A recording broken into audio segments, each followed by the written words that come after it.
Le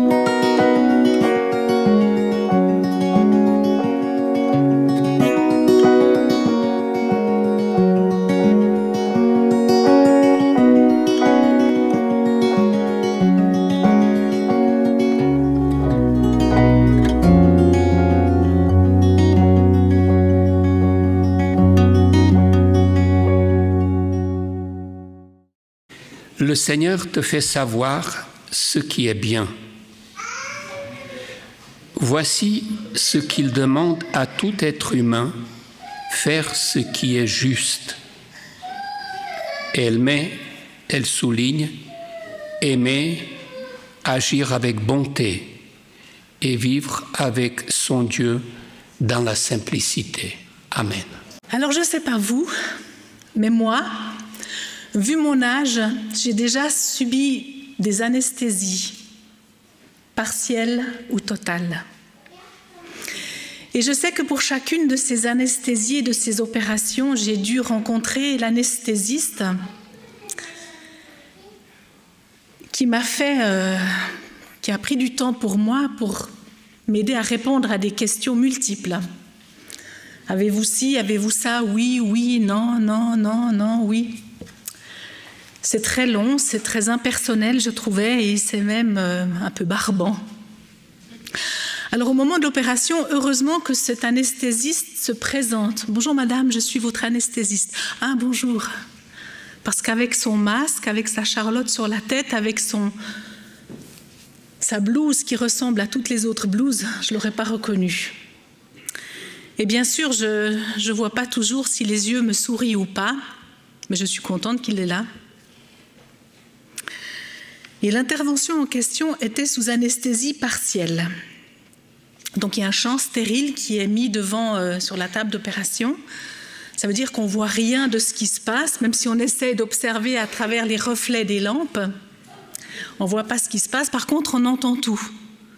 Mais même si on entend, on ne comprend rien parce que c'est comme une langue étrangère. Alors dans l'attente de l'anesthésie, je sens ma jambe, vous savez, sur cette petite table d'opération, je sens que ma jambe, elle est comme au bord de la table et qu'elle n'est pas loin de tomber. Puis on se fait des films, parce que quand la jambe, elle n'est pas loin de tomber, on se dit, si la jambe tombe, moi je tombe. Alors tous ces gens qui sont affairés autour de moi, j'essaie d'attirer leur attention, puis à un moment donné, je leur dis, écoutez, vous ne pourriez pas juste remettre un petit peu ma jambe au milieu de la table, parce qu'elle est en train de tomber. Alors l'infirmière, elle descend un petit peu le champ stérile qui est devant moi, et là,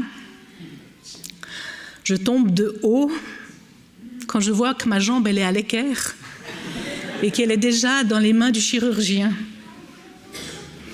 Et avec ce décalage qui brouille toute perception, et en plus la seringue qui injecte des barbituriques supplémentaires, un violent mal de tête s'installe.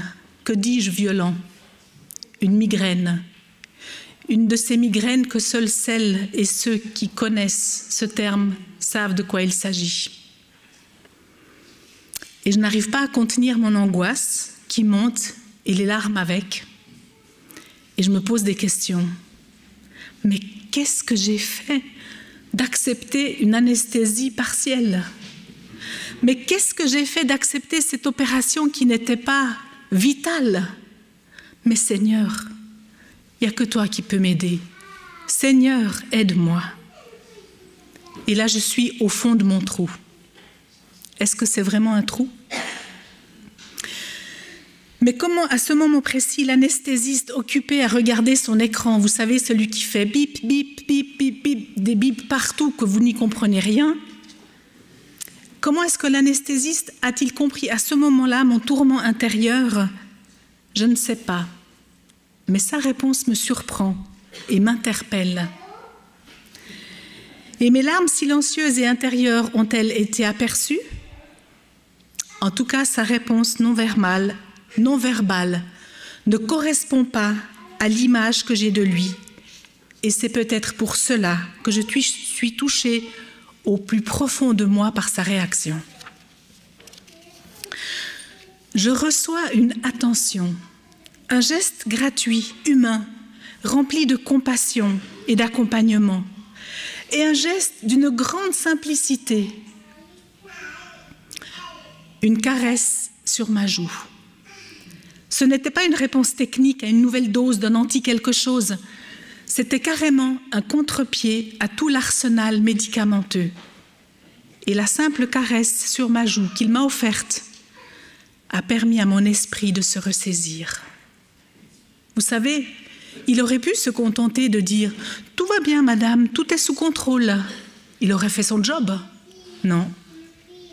Une caresse sur ma joue et pour moi, un ange avait passé.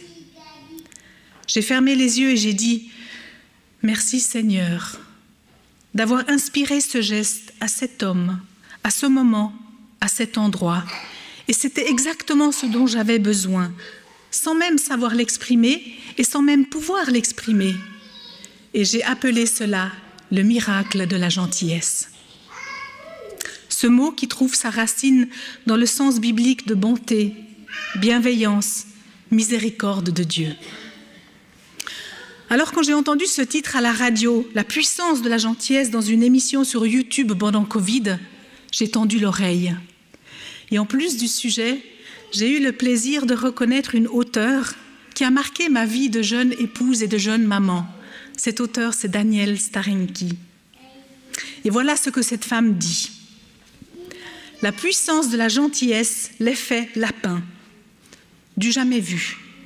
Des lapins soumis à un régime riche en cholestérol se retrouvent avec des taux de cholestérol sérique, une fréquence cardiaque et une pression artérielle qui les destinent tous à des problèmes cardiovasculaires sévères. Par contre, lors d'une analyse microscopique, le docteur Nerem constate que certains lapins ont moins de dépôts graisseux à l'intérieur des artères. En fait, un groupe de lapins montre une réduction de plus de 60% de la surface aortique présentant des lésions, et cela en dépit du taux de cholestérol sérique, d'une fréquence cardiaque et d'une pression artérielle comparable. En langage plus simple, un docteur cherche à prouver que ce qu'on mange produit quelque chose, produit un effet sur notre santé. Il utilise des lapins à qui il donne et à qui il met un protocole en place, qui reçoivent ces lapins un régime très riche en cholestérol. Et ensuite, il observe ces lapins et il voit que parmi tous ceux-ci, certains d'entre eux ont 60% de dépôts de moins que les autres. Alors lui, en tant que scientifique, il cherche, il essaie de comprendre, il dit « mais le protocole est respecté. Tous les lapins sont nourris avec les mêmes doses, avec les mêmes qualités, avec les mêmes quantités. Qu'est-ce qui se passe ?» Et là, il constate que dans une salle, les lapins spécifiques, cette salle, elle est gérée par une laborantine. Et cette laborantine, avant de leur donner à manger, elle va les caresser, elle va les cajoler, elle va leur faire des papouilles comme ça, comme on aime faire envers des animaux qui nous sont chers. Et cette laborantine ne leur donne pas uniquement à manger, elle leur donne de la gentillesse, de l'amour, de l'affection. Et tout le monde sait que la bonté, l'amour et la gentillesse sont agréables et donnent une meilleure estime de soi et permettent une meilleure relation aux autres. Mais que ces notions aient aussi une implication physiologique, ça a été une découverte. La définition de la gentillesse. La gentillesse, c'est de l'altruisme. C'est un geste gratuit, posé envers quiconque sans rien attendre en retour. C'est un cadeau, un don gratuit et qui commence simplement.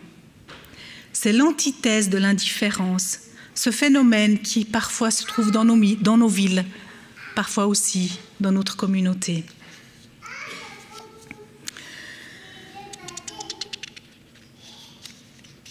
Puisqu'il est prouvé que notre santé est environnementale, que la dimension immatérielle de notre santé est si puissante, je pense que notre vie spirituelle est régie par les mêmes principes.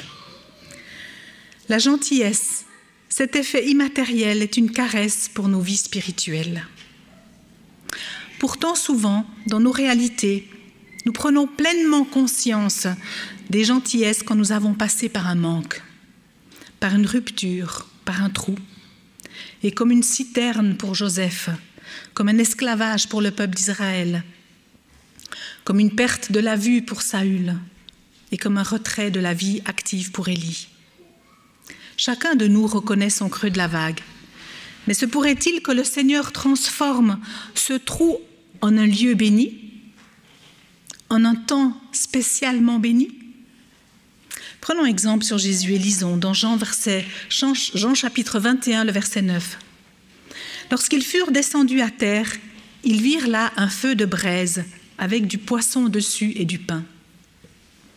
La gentillesse d'un accueil, d'un repas préparé. Quoi de plus simple à mettre en œuvre? Une attention, une gentillesse, un plus. Souvenez-vous du contexte. Jésus est ressuscité. Il veut que ses disciples soient rassurés et convaincus que c'est bien lui. Il veut aussi les encourager. N'oublions pas que le quotidien des disciples n'est certainement pas facile. Tout le monde leur tourne le dos, les portes se ferment, la plupart doivent fuir Jérusalem et s'installer à l'étranger. Et Pierre, dans sa culpabilité d'avoir renié le Christ, retourne même à son ancien métier de pêcheur. Pierre reprend sa barque et ses amis l'accompagnent. Mais malgré la main-d'œuvre et le travail acharné de toute une nuit, le résultat n'est pas au rendez-vous. 0 poisson pêché. Alors Pierre est au fond du trou. Et pourtant, c'est parce qu'il est là qu'il pourra reconnaître sa dépendance de Dieu.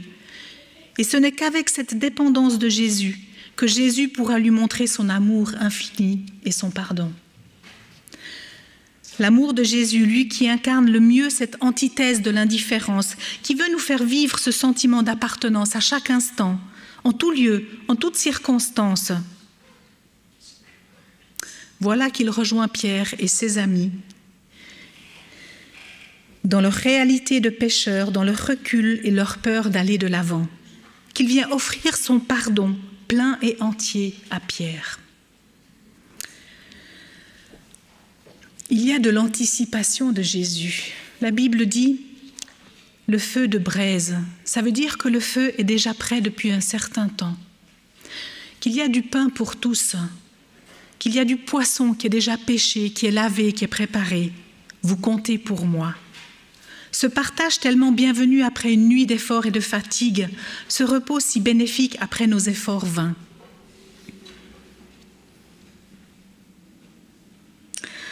Pour moi, ce repas, ce partage, cet échange dans ce lieu, ce miracle de la gentillesse dans la présence de Jésus, va réouvrir le cœur de Pierre.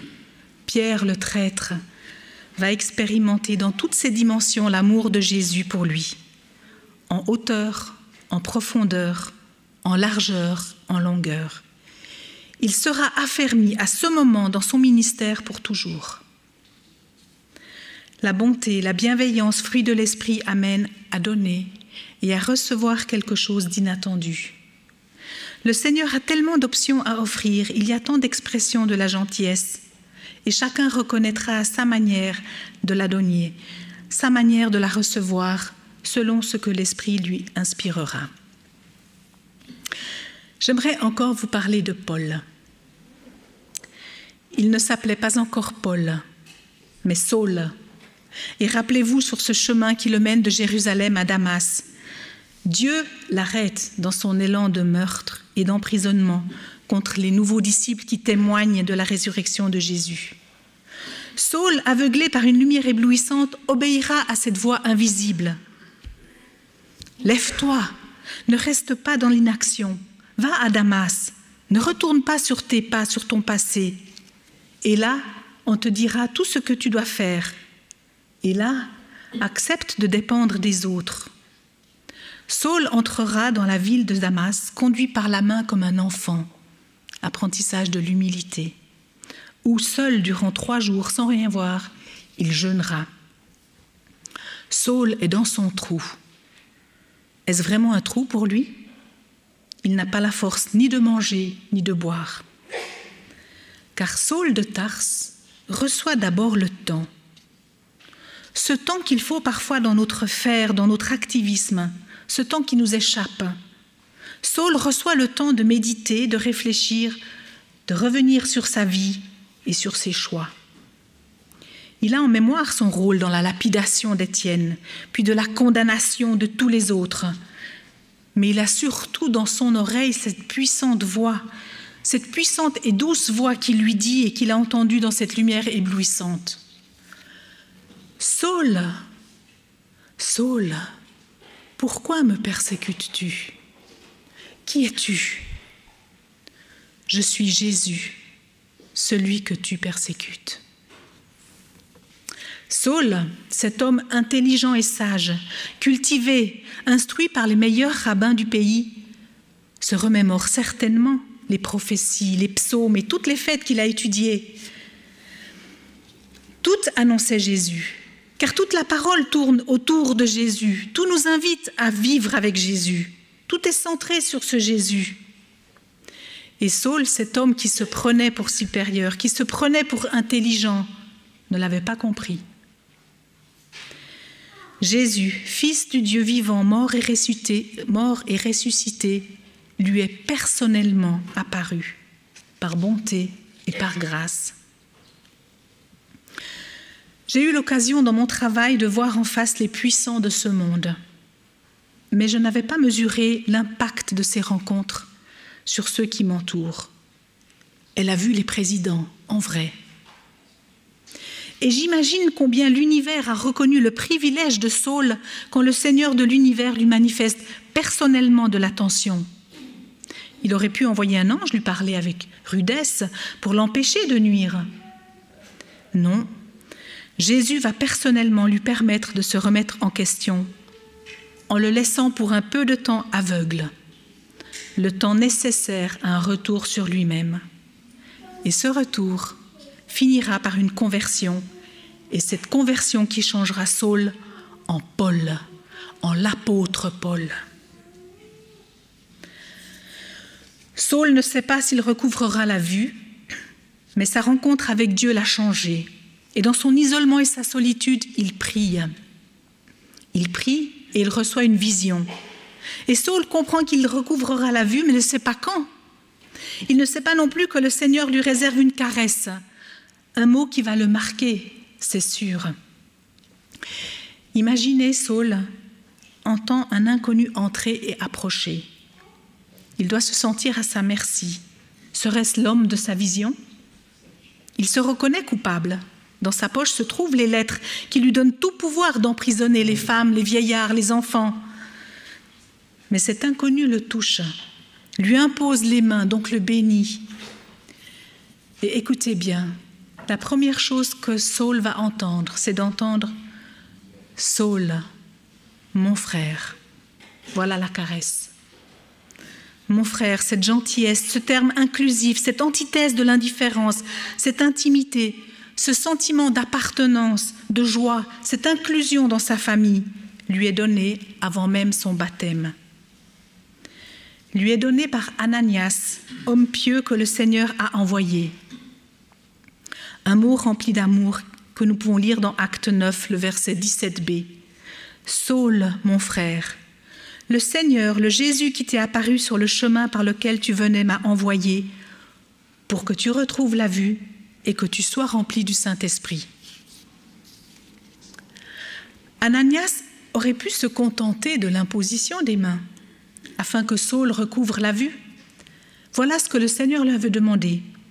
Il lui a demandé de se lever, d'aller et d'entrer dans une maison spécifique, et lui demande d'incarner l'Ananias de la vision en posant les mains sur Saul de Tarse afin qu'il recouvre la vue. On peut lire ça dans Acte 9, verset 11. « Lève-toi », première chose, « va dans la rue qu'on appelle la droite, dans la maison de Judas, et demande un dénommé Saul de Tarse. » En effet, il prie et il a vu en vision un homme appelé Ananias entrer et poser les mains sur lui afin qu'il recouvre la vue.